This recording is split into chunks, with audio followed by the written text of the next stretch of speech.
Although it's weird, and this is awkward, and I said this on the video that we do, our daily delivery on Twitter. Yep.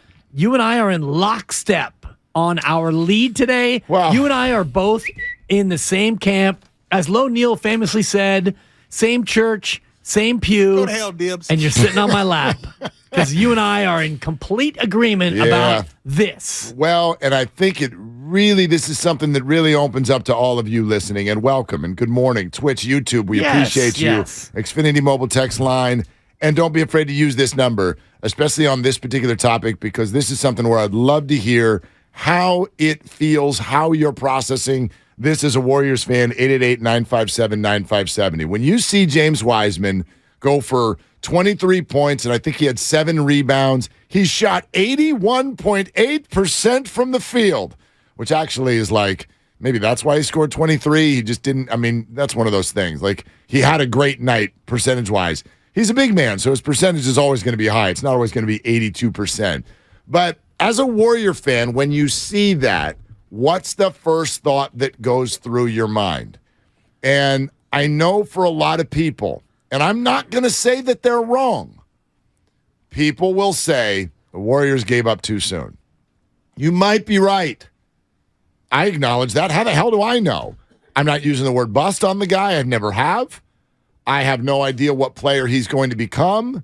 I am pessimistic about him being a star in this league. That's just my opinion.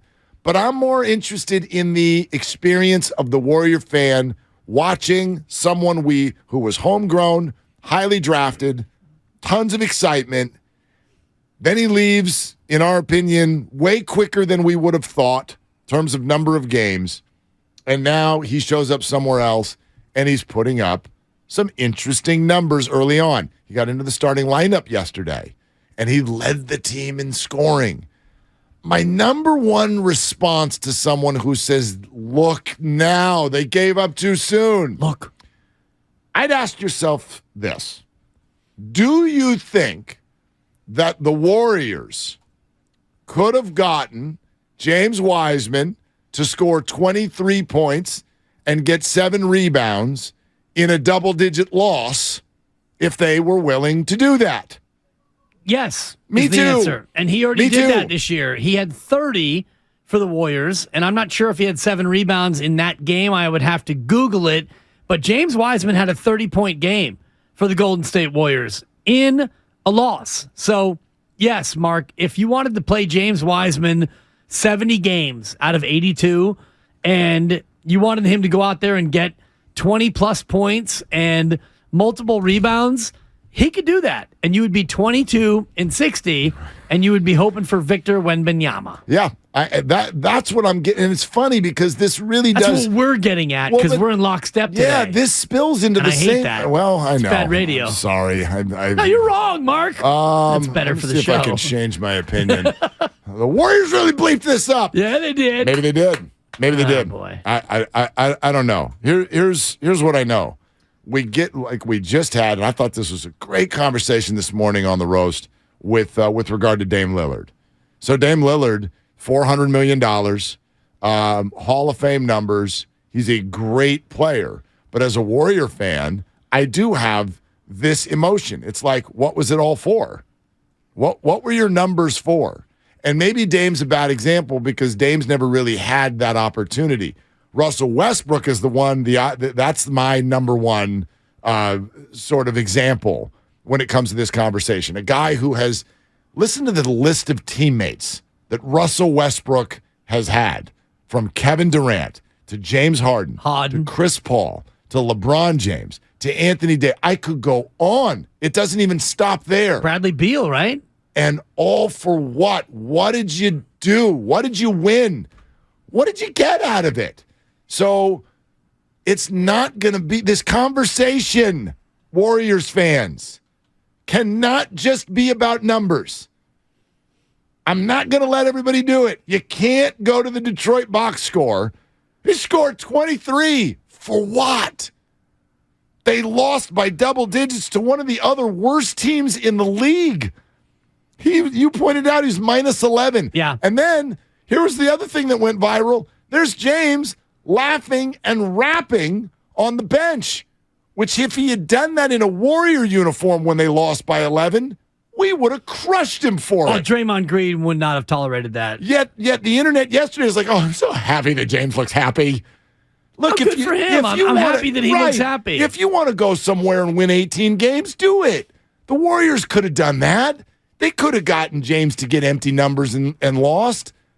Doesn't everybody understand in this conversation that the Warriors are trying to win, right? And the Pistons are not, and that's where that has to be acknowledged here. And the Warriors are trying to win now, and they did not trade James Wiseman thinking that he would never be any good to anybody. But the Warriors are in a spot where they needed to win right now. And yes, it looks bad because they got Gary Payton II, who hasn't played and may not play. But even if we look at next year, and let's say Draymond Green opts in, Clay's in his last year, GP2 will be healthy, and you've got Steph Curry, Wiggins, Looney, and Jordan Poole. That team will be better next year than if you didn't have GP2 and you did have James Wiseman. James Wiseman needs this. He needs to go somewhere and play and grow and learn and flourish. Now, I don't think that the fact that he had 23-7 means that he's going to be an NBA All-Star next year.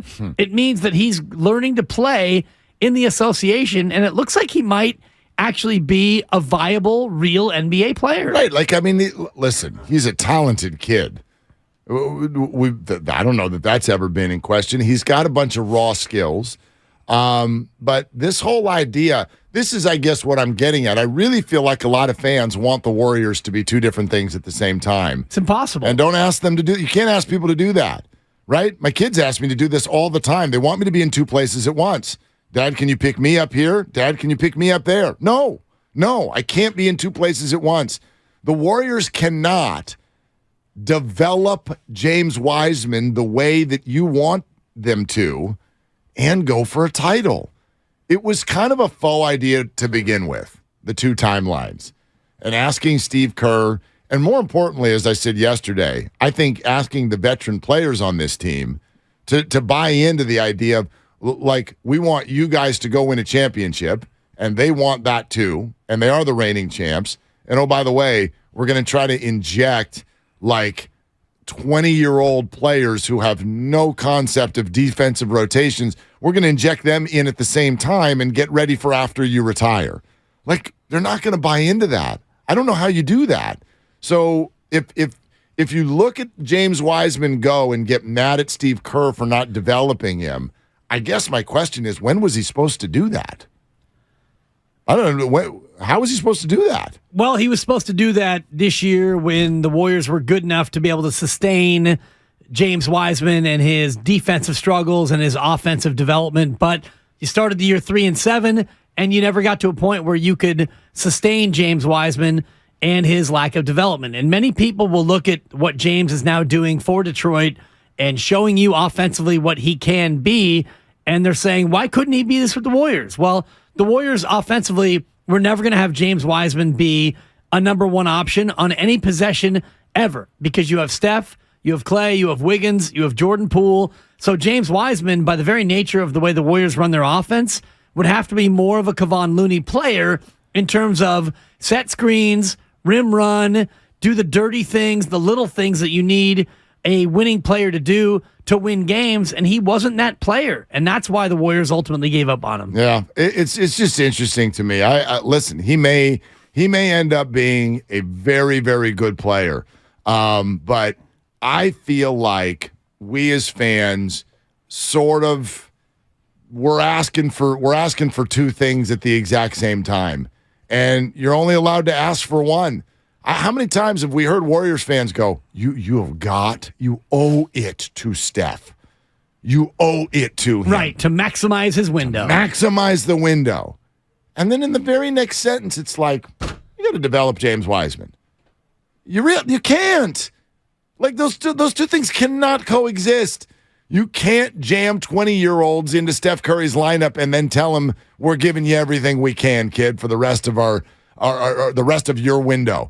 Especially when you're trying to cram in Jonathan Kuminga as well, and it's taking Kuminga a long time to be able to be in the spot where he can be playable. Moses Moody can't play And PBJ hasn't been able to play because they're not able to maximize Steph Curry's window like you're talking about. And it's more than Steph. It's Clay, it's Draymond, it's Wiggins, it's Looney, it's the veteran core who, and this is different than like an MLB game, for example, where if Joey Bart's not ready, you can play him every fourth or fifth game if Buster needs to rest, and you can let Joey go out there. It's an individual thing. Either he's going to sink or swim at the plate when he's at the bat. This is completely different. If James Wiseman's not ready defensively or offensively aware, it breaks down the whole structure and you can't succeed. Let me read a comment from our YouTube chat because this is really, for me, this is the crux of the issue. And it's Niners Warriors is the name of the user. So Niners Warriors, thank you for listening. Really appreciate you. I got an all caps out of him. He goes, Willard, no one is saying that. They're saying Lamb is not better than Wiseman. Here's the test I would run if that's your opinion. Go to Steph Curry and ask him if he agrees with you. All right, Steph, we got a tie game. We got 5 minutes to go. Who do you want on the court with you, Lamb or Wiseman? What do you think Steph would say? It's Lamb. It's Jerome. And it's not even a blink. It's JaMychal Green. And I get that what you're all saying is that James Wiseman's got more talent in his big toe than Lamb has. You're right. But who does Steph want? Who is he going to trust to be in the right spot or hit a big three in the end of a game in 2023? Like, I don't think there's any question that it's Lamb. No doubt. It's about trust. And it's about winning. And, we can look at James Wiseman and his game last night, and you look at 23 points, 7 rebounds, 9 of 11 on the floor. Detroit lost the game. Detroit is 0-4 in games that James Wiseman has played. Detroit is not trying to win basketball games. If Detroit was, 43-19 right now on the season, do you think James Wiseman would be getting 27 minutes? I don't think so. No. And he's getting these minutes because Detroit has already punted on the year. Doesn't matter, right? No. In fact, it's a glorified pickup game. And they're almost, as we know, when you've got a prospect like Wembanyama, like they're motivated to not win. Right. They're like, let's get as many 20-year-olds on the court as possible. So I know how this will sound. I'm fully aware. I know that, oh, gosh, they hate Wiseman. Gosh, why are they so mean to Wiseman? I'm kind of happy for James. If James is on the bench rapping and smiling at the end of games because he's freed and he's getting minutes and he can develop, great for James. That wasn't available here. We got to acknowledge that the Warriors themselves they did not think they were going to win the ring last year. The front office did not think they were going to win a ring. And when they did, it created a very, very difficult sort of like needle for them to thread here. It created a situation where the big guns are like, dude, we are still here. We are those guys. We are that team. You need to help us. And the front office is like, except for we thought we were going to be doing like a whole Wiseman, Moody, Kuminga pool thing this year. Right. And Steph and Clay and Dre are like, no, you're not. And it all makes sense now, doesn't it? It's always People made start sense. punching each other and everything. It makes sense. Well, if James Wiseman wasn't hurt the entire year last year, I think we'd be in a different conversation. I would feel differently in terms of where we are with James Wiseman. If James Wiseman last year played 55 games and played 12 minutes a night and looked good and shined through in certain spots, let's say he had a Moses Moody-like year last year where it was like, yeah, look at Wiseman. He helped out in 2 or 3 playoff games, and he was a key bench player in a couple of huge wins as they won the championship. I would feel differently, but he didn't play at all, Mark, and you won the championship. And then this year, in October, they picked up his option. And then what they saw from October to February was so bad that they felt like they should trade him for a damaged goods player, GP2, and not rescind it. That tells you all you need to know about what the Warriors, 4-time champs, think about James Wiseman. All right.